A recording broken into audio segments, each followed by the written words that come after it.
Welcome to today's Explainer. There's this fascinating, almost frustrating paradox in human society.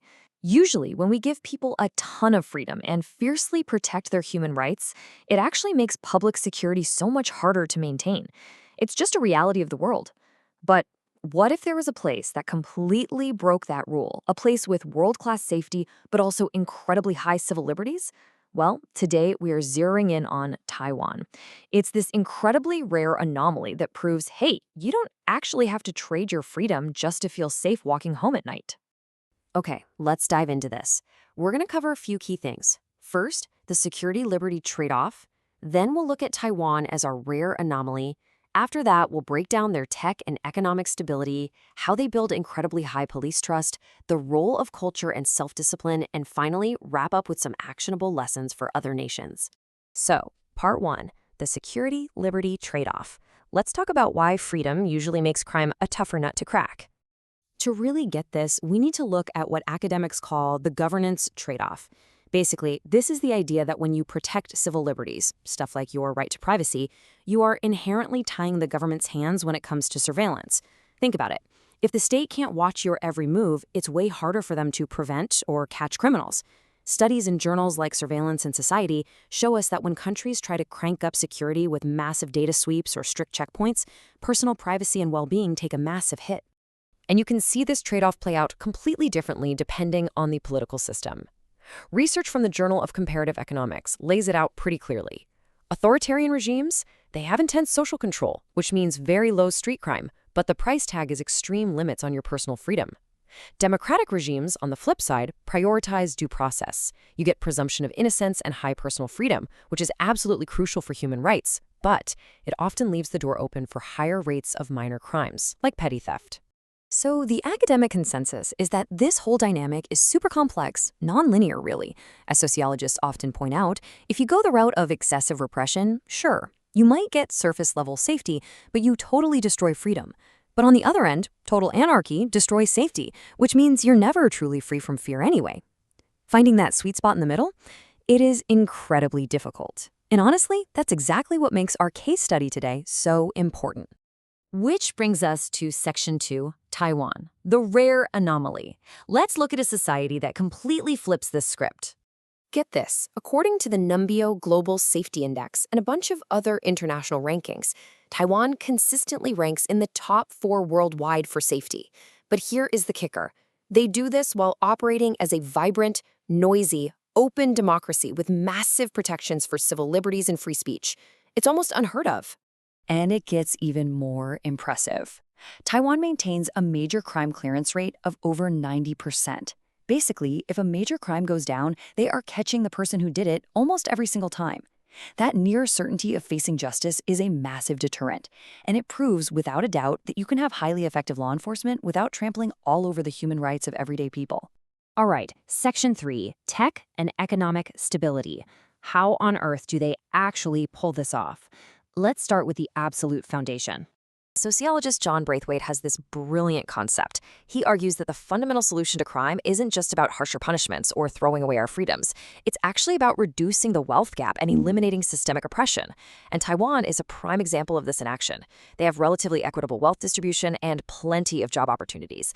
When you strip away extreme, desperate poverty, you naturally strip away the main reason people resort to things like random robberies or street crime in the first place. But it's not just big picture economics, it's also about everyday urban planning. Think about Taiwan's famous convenience stores. They are everywhere and they're open 24/7. Add in local businesses that stay open super late, and what you get is brightly lit, populated streets all night long. This creates a constant, passive observation by just regular people going about their lives. It makes committing a crime unseen incredibly difficult. Now, layer a massive high-tech safety net right on top of that economic baseline. Taiwan uses an intense network of road CCTVs, super fast license plate recognition, and really efficient electronic reporting systems. But because they rely on catching criminals through due process instead of just preemptive state oppression, this tech simply changes the math for criminals. Committing a crime becomes completely unprofitable. The risk is just too high, you're going to be seen, and you're going to be caught. Now, Section 4, Building High Police Trust. Because here's the thing, a massive web of cameras and tech only works and is only tolerated by a free society if the public actually trusts the people behind the monitors. One of the biggest reasons Taiwanese citizens accept this system is their totally unique police district framework. Under the system, local cops are deeply embedded in the neighborhoods they serve.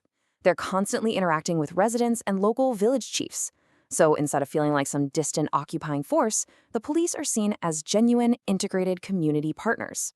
Actually, it goes even further than that. Police in Taiwan often act almost like, well, customer service reps. I mean, they offer these wildly helpful public services. We're talking escorting people making large bank deposits to make sure they're safe, helping lost folks find their way, and running these hilarious, super relatable social media campaigns to teach people about traffic safety or how to spot a scam. Because of all this, they have a 90% public satisfaction rate. 90%. That virtually erases the us versus them gap between the state and its citizens. And what does all that trust buy you? Rapid response. Since the public actually believes the police are efficient and genuinely want to help, they report issues immediately. This insanely high reporting rate is the secret sauce. It lets law enforcement swoop in and contain crime instantly, without ever having to resort to those heavy-handed, authoritarian crackdowns we see elsewhere. Moving on to Section 5, culture and self-discipline. Because while tech and police are reactive, culture is preventative. Taiwan has this incredibly deep-rooted neighborhood culture that essentially acts as an early warning system.